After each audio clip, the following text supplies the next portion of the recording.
Овие 5 најчесто области штетни наративи, а тоа се подкопување на доверба, пристрасно селектирање, ад хоминем напади, напади на личност, потикнување на поделби и популизам. Ако ние не ги разграничиме и ако не седнеме заедно да дискутираме на кој начин можеме да ги намалим, ништо не сме направили. И мислам дека ќе е смешно да подпишуваме етички кодекси во собрание, етички кодекси кај новинари, етички кодекси кај сите можни професии. А штетните наративи можеме најлесно да ги видиме на социјалните мрежи.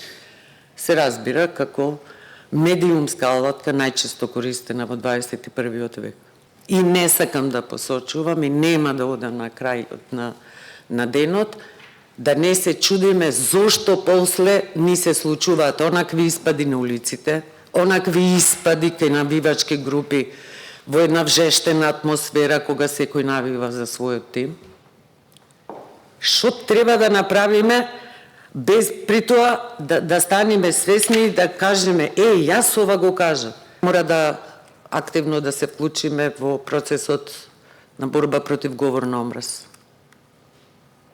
Премногу насилство има, а насилството започнува како вербално, завршува како физичко. Потоа џабе е да го впираме прстот кој прв почнал. Не, кажав и на презентацијата, не е битно кој прв почна.